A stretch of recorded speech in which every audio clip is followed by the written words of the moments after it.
எதுக்கு தானே அரசியலுக்கு வந்து வெற்றி அடைய போறேன்? இப்போ வெற்றி அடைஞ்சு என்ன செய்ய போறேன்? அதிகாரத்துல உட்கார்ந்தவன அடுத்த அடி அங்கதான்டா பாய்வேன், அங்கதான் போவேன். நான் ஒரு சில விளையாட்டுக்கு இருக்கேன்ல, ஏதோ பேச்சுப்பா விளையாட்டுக்கு பேச்சுப்பாங்க. டே இன்னைக்கும் சொல்றேன்டா, நான் வந்து முதலமைச்சர் நாற்காலியில் உட்கார்ந்தவன என் மீனவனை தொட்டா சொல்றா பாக்குறேன், கைவினை சொல்றா பாக்குறேன். பார்க்க சொல்லு இவர் எப்படிங்க வெல்லுவாரு? 8.22 வச்சு எப்படி வருவாரு? 3 விழுக்காடு வச்ச அனுரா அந்த திசநாயக்கர் இருக்கல, அவரு 3 விழுக்காடு ஓட்டு வச்சிருந்த ஒரு அதிபராகும் போது 8.22 வச்சு 22 8.22 வச்சிருக்கேன். நான் முதலமைச்சராக முடியாதா? இந்தியாவை யார ஆள்றதுலயே 36,50,000 பேர் தேடிட்டான்.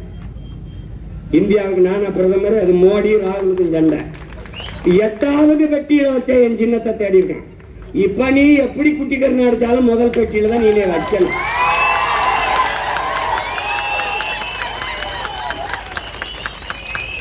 விவசாயினா சீமான், சீமான்னா விவசாயி.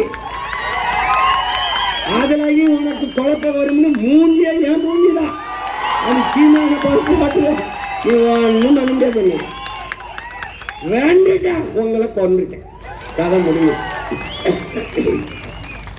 இந்த கிளஞ்சம் வாங்குறது, ஊழல் செய்யறது, மழையை குடையிறது, மண்ணல்றது, இன்னது செய்வேன்னு தெரியாது பார்த்துக்க.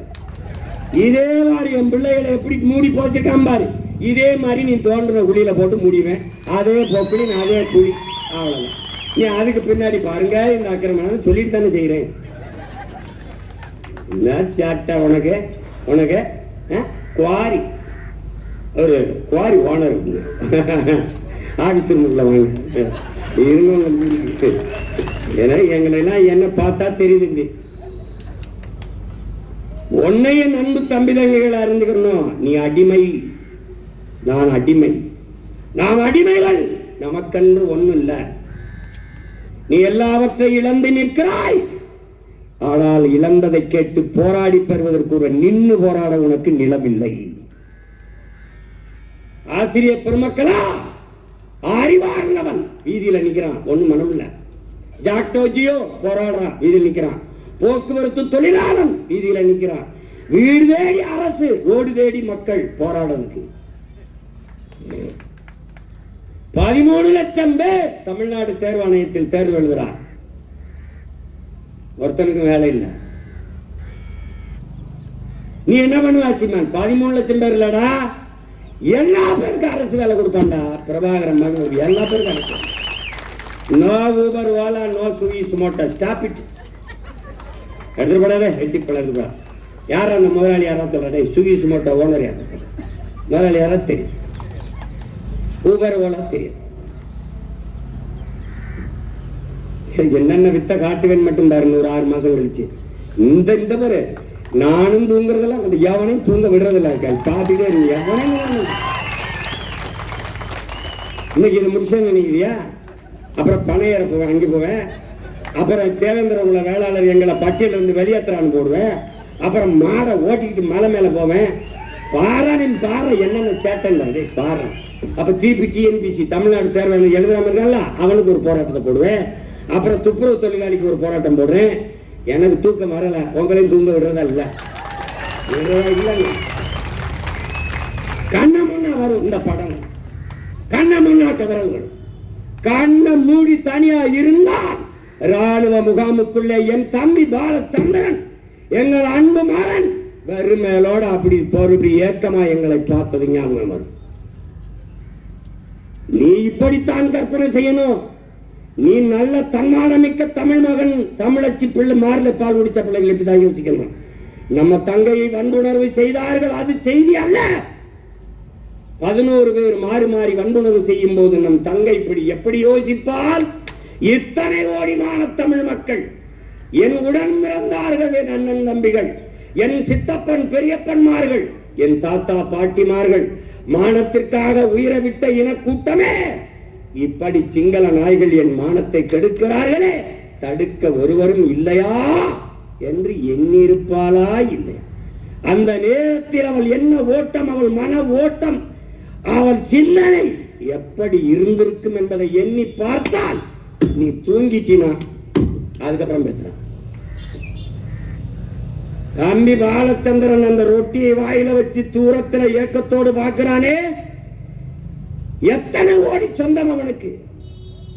பிரபாகரன் என்ற பெருந்தலைவன் தனக்கு வீடு கட்ட போராடினானா, தான் பிறந்த இனத்திற்கு நாடு கட்ட போராடினானா என்பதை அறிவார்ந்த தமிழ் சமூக தம்பி தங்கைகள் சிந்தியுங்கள். அவன் நினைத்திருந்தான் எந்த நாட்டோடும் சமரசம் செஞ்ச அதிபனாகி சொகுசாக வாழ்ந்திருக்கிறான். இப்ப நாம நினைச்சிருந்தால் வாழ முடியுமா? முடியாதா? 2 விழுக்காடு, அரை விழுக்காடு, காவலுக்காடு வச்சிருக்கவனுக்கு அத்தனை சீட்டு இத்தனை ஓடிங்கும் போது 8.22 விழுக்காடு வச்சிருக்கவனுக்கு என்ன எம்பிட்டு பேசியிருப்பான் சொல்லு பாப்போம். 10 பேர் உள்ள போகலாம். நீங்க உள்ள போய் போனவன் என்ன பண்ணான்னு கேட்டா பதில், போனவன் என்ன பண்ண மேசை அதை எங்க வீட்டு மாட்டு சாணியை தந்தாலும் ராட்டியாதான் என்ன பண்ணினார்கள்?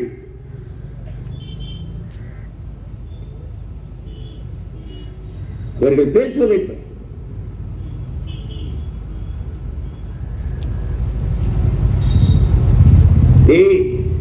நமக்கு துரோகி யாரு எதிரி யாருன்னு தெரியும். ஆனால் எதிரியும் துரோகியும் விட ஆபத்தானவர்கள். அந்த துரோகியும் எதிரியும் தற்காத்து நிற்கிறான் பாரா, நம்ம இனம் சார்ந்தவன் அவன் தாண்டா பேராபத்தானவன். குறுக்க ஓடுறான்டா, வெட்ட ஓங்கும்போது குறுக்க வந்துடுறான்டா. ஆத்தாடி சின்னத்தாம இல்ல, ஆத்தாடி பெரியம்மா மகன்ல, ஆத்தாடி சித்தப்பாவில, இதிலே தாண்டா நம்ம இனிமே அந்த பாவம் பார்க்க கூடாதா, ஏறி அடிச்சிருந்தீங்க. கொண்ட கொள்கைக்கு லட்சியத்திற்கு எதிராக பெத்த தாய் தந்தரே வந்தாலும் நமக்கு எதிரிதான். இங்கே போர் லட்சிய கூட்டத்திற்கும் ரசிகர் கூட்டத்திற்கும் இடையே போர் சண்டை.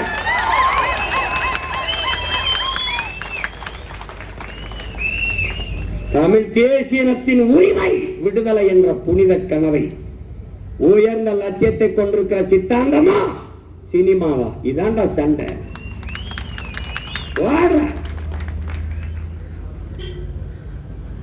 சாதாரண அரசியலோட நம்ம எடுத்து வைக்கிற அரசியலை இந்த நாட்டில் எவனாவது எதிர்கொண்டு அப்புறங்கள் சும்மா என்ன சொல்லிட்டே இருக்க, நீயே பயந்துருவா என்னையா இந்த வார்த்தை வராப்ல அப்படின்னு கொலை வெறியில் இருக்கு.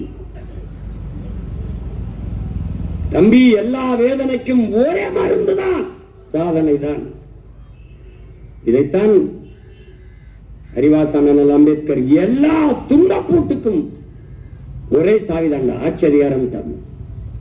அதிகாரத்தை பிடி, பிறகு அடி. இதை உள்வாங்கிக் கொண்டு களத்தில் நிக்கணும். நம்ம நிலமெங்கும் புதகுழிதான், நிலமெங்கும் புதகுழிதான், நிலமெங்கும் எலும்பு கூடுதல் தான். ஆனால் இவர்களை போல நாம் விட்டு விட்டு போக முடியாது இல்லையா? இவர்களை போல மறந்து கடந்து நடந்து போக முடியாது இல்லையா? முடியாது இல்லையா?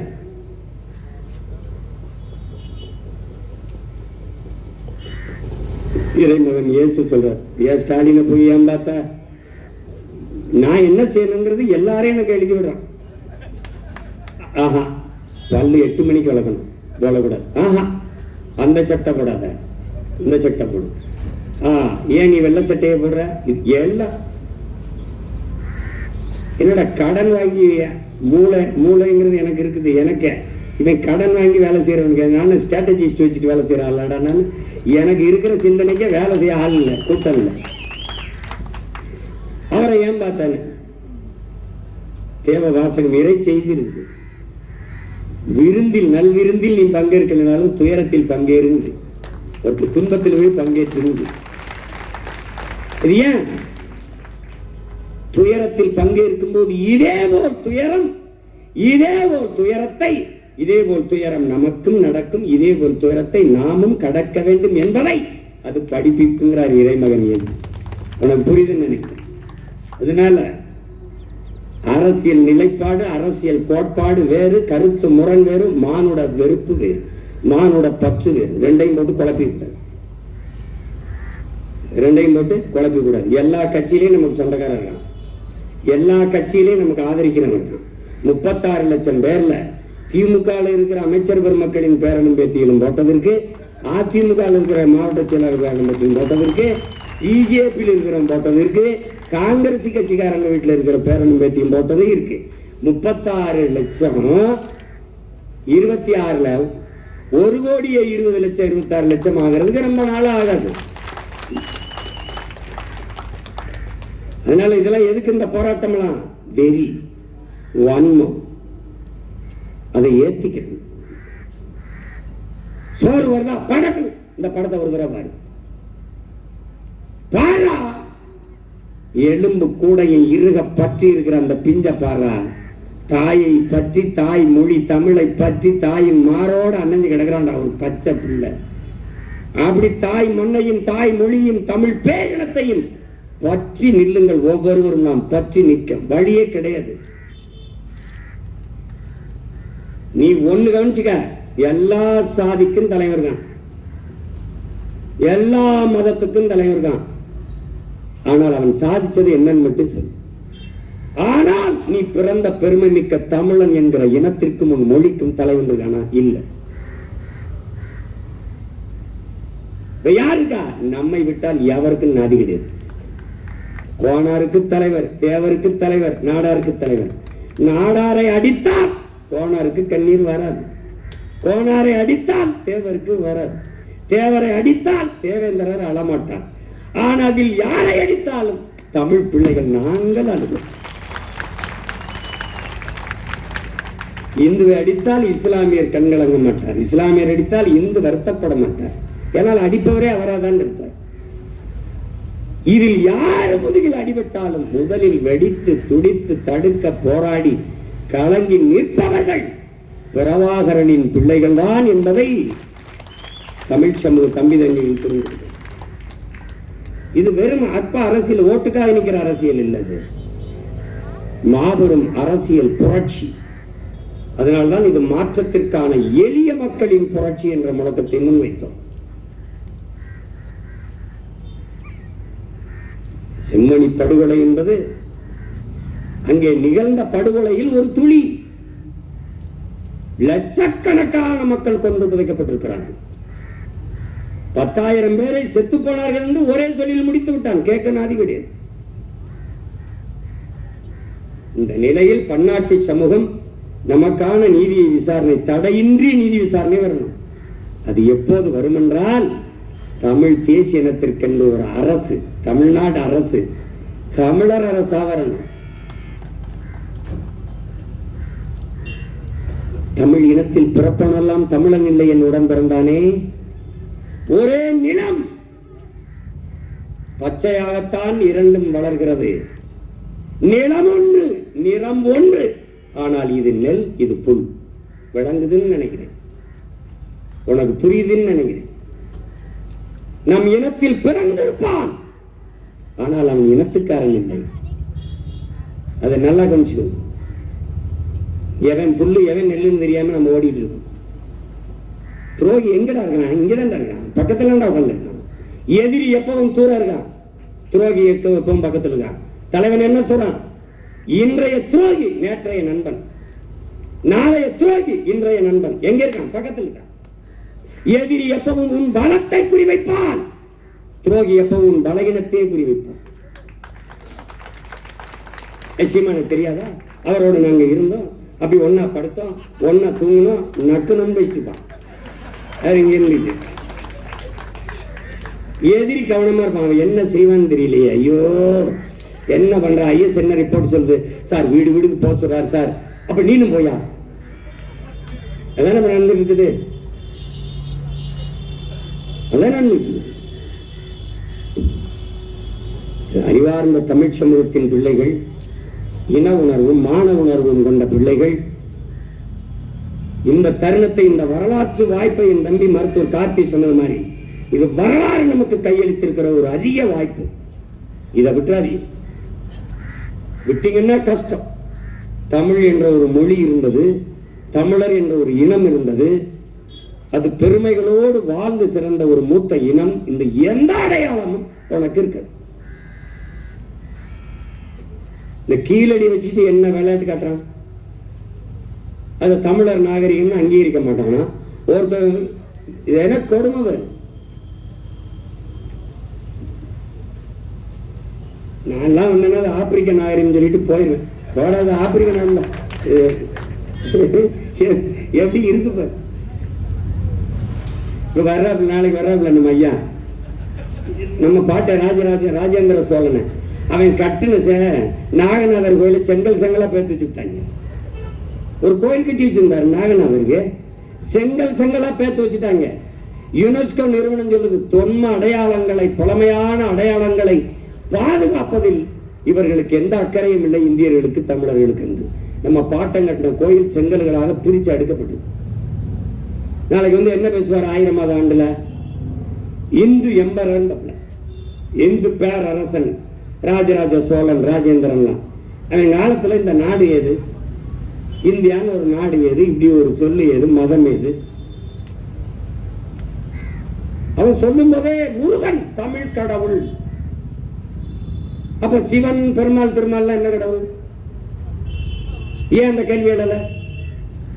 முருகன் தமிழ் கடவுள். சிவன் யார்? நீ வெங்கடாசலபதி சீனிவாசன் பேர் மாத்தினா வாழாயிரு வர. திருமால் யார்? முதல்ல சொல்லு. யாரோட இறை? சிவனை நீ ருத்ரன் என்று மாத்தினால் சிவன் வாழாயிருவானா? சிவன் யார்? யார்? யாரோட இறை? பதில்.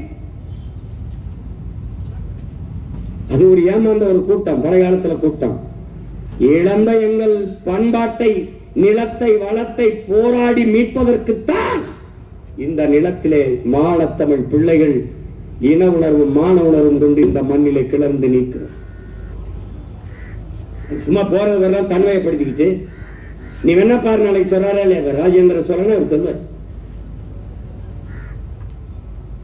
அவ்வளவு போற்றுதற்குரிய பெருமகன் அவர் என்றால், இந்திய கப்பற்படைக்கு வந்து ராஜேந்திர சோழன் படைன்னு வச்சு போனோமே. ஏன்னா இந்த நாட்டில் முதலா கப்பல் படை வச்சிருந்தவன் அவன்தான். நான் கூட சொன்னேன், பொன்னாமூர்ஜி வந்து குடியரசுத் தலைவராக இருக்கும்போது இந்த நாட்டுக்கு ஒரு கப்பலுக்கு அர்ஜுனான்னு பெயர் வச்சு நாட்டுக்கு அர்ப்பணிக்கிறேன்னாரு. நான் ஒருத்தன் தான் கேட்டேன், நீ அந்த கப்பலுக்கு அரசேந்திரன் பெயர் வச்சிருக்கணும். அவர் வில்லம்பு வச்சு சண்டை செஞ்சார் அர்ஜுனன். அப்படி பார்த்தா நீ ஏவுகணை, வெடிகணைக்கு நீ வந்து அர்ஜுனன் கூட பெயர் வச்சிருக்கலாம். அவரே சொல்றார் அந்த நிகழ்ச்சி, இந்திய கப்பல் படையின் முன்னாடி அரசேந்திர சோழன் என்று பிரணாமூர்த்தி பேசுனது இருக்கு. அப்படின்னா என்ன பண்ணி இருக்கணும்? நீ அரசேந்திர சோழன் தானே பேர் வச்சிருக்கணும். என்ன சேட்டை பிரதமர் சொல்லிட்டாரு அப்படின்னு. எப்படி? செஞ்சியில் இருக்க நம்ம கோட்டைய ஆனந்த கோன் மகன், கிருஷ்ண கோன் மகன், கோனேரி கோன், அவனுடைய வாரிசுகள் 300 ஆண்டுகள் இந்த கோட்டையை தலைமையிடமாக வைத்து ஆண்டுகான். என் பாட்டை, என்னுடைய கோட்டையை மராட்டிய மன்னர்களினுடைய படைத்தளம் என்று அமெரிக்காவின் யுனெஸ்கோ அறிவிக்குது. அத பிரதமர் சொல்லிட்டார். பிரதமர் சொல்லிட்டார். எப்படி இருக்கு? இப்ப திருப்பி என்ன பண்றது? மறுபடி கோனேரி கோன் கோட்டை மீட்பு முற்றுகை போராட்டம். மறுபடி செஞ்சில என்ன, நம்ம பாட்டைங்க வாழும் வேலும் என்று போராடினாங்க. நம்ம கையை உயர்த்திக்கிட்டு அறிவாயுதம் ஏந்தி போராட வேண்டியதான். கொஞ்ச நாள் இப்படி கத்திக்கிட்டு இருப்போம். அதிகாரத்துக்கு வந்தா பெரிய வளைவு, கோனேரி கோன் கோட்டை. எப்படி போடுவேன்? கோனேரி கோன் கோட்டை. 2 துணை காவல் நிலையம் இங்க. எவன் வந்தாலும் தூக்கி அடிச்சு உள்ள போடும். எவனாவது மராட்டியன் கிராட்டியன் வந்தனா, மான தமிழ் மண்ண மராட்டிய கோட்டைங்க என்ன போட்டு கிழிக்குதுங்க. சான்று ஆவணம் கல்வெட்டங்க இருக்குது. ஆனந்த கோன் மகன், கோனேரி கோன் மகன், கிருஷ்ண கோன் மகன், கோனேரி கோன் ஆண்டதுன்னு கல்வெட்டு இருக்குது. ஒட்டக்குத்தர் பா இருக்குது. செம்பியன் கோன், காடவர் கோன், இவெல்லாம் ஆண்டுக்கு ஆண்டானே இருக்குது. பாட்டு இருக்குது. நீ திடீர்னு சொல்லிட்டு போயிட்டீங்கன்னா ஒரு 2 பிரச்சனை கிடையாது, எல்லாமே பிரச்சனை. அதனால என் உடன் பிறந்தார்கள், உங்களுக்கு கண்ணுக்கு தெரிய வேண்டியது ஒன்னே ஒண்ணுதான். மற்றவர்களுக்கு தேர்தல், நமக்கு போர். இது அரசியல் களம் அல்ல, தேர்தல் களம் அல்ல, போர்க்களம். அறிவாயுதம் ஏந்தி உயர்ந்த லட்சியத்தை கொண்டு களத்தில் நிற்கிற புரட்சிகர இது போர். ஒன்னே ஒண்ணுதான், வென்ற வெற்றி ஒன்றை தவிர நமக்கு எந்த விடிவும் கிடையாது. வெறி கொண்டு பாயுங்க, போட்டி போடுங்க, போட்டி போடுங்க, நாட்டை வெல்லணும், நாட்டை வெல்லணும், இல்ல உன் தொகுதியை வெல்லணும். அப்படி ஒவ்வொரு வீரனும் போரிடு, நாட்டை வெல்லுவோம், ஒரு பிரச்சனையும் கிடையாது. அடி பார்த்துக்கிறோம். பாரா நம்ம நிறுத்துற வேட்பாளர் மாதிரி இந்திய நிலத்துல எவனாவது வேட்பாளர் நிறுத்தி போரிடுறானு பாரு. நம்பிக்கையோட நின்ற எல்லாவற்றுக்கும் துன்ப துயரங்களுக்கெல்லாம் ஒரே விடிவுதான் நம்முடைய வெற்றி தான். செம்மணி படுகொலை மாறி நம் இனப்படுகொலை எல்லாவற்றுக்கும் நீதி பெற்று தனித்தமிழில நாட்டை மலரச் செய்ய வேண்டுமானால் நமக்கென்று ஒரு அரசியல் வலிமையும் அதிகார வலிமையும் தேவை. அந்த அதிகாரத்தை நோக்கி பாய், அதை தவிர வேற வழி இல்லை. செம்மணியில் படுகொலை செய்யப்பட்ட நம்முடைய மக்கள் எலும்பு கூடுகளாக காட்சியாக சாட்சியமாக நின்று கொண்டிருக்கிற நம்முடைய சொந்தங்கள், களத்திலே உயிர் நீத்த நம் இன உறவுகள், போராடி இன விடுதலைக்காக தன்னுயிரை தந்த மாவீரர்கள் எல்லோருடைய கனவையும் நிறைவேற்ற நமக்கு இருக்கிற ஒரே வாய்ப்பு அரசியல் விடுதலை. அதுக்கு அதிகாரத்தை பிடிப்பதை தவிர ஒரு வழி இல்லை. வென்றாக வேண்டும் தமிழ், ஒன்றாக வேண்டும் தமிழர். அதிகாரம் மிக வலிமையானது, நமது அதிகாரம் நம் மக்களுக்கானது. புரட்சி எப்போதும் வெல்லும், நம் வெற்றி நாளை அதை சொல்லும். நம் இலக்கு ஒன்றுதான், இனத்தின் விடுதலை. இனம் ஒன்றாவோம், இலக்கை வென்றாவோம். தமிழ் தாய் வாழ்க, தலைவர் பிரபாகரன் வாழ்க, நாம் தமிழர்.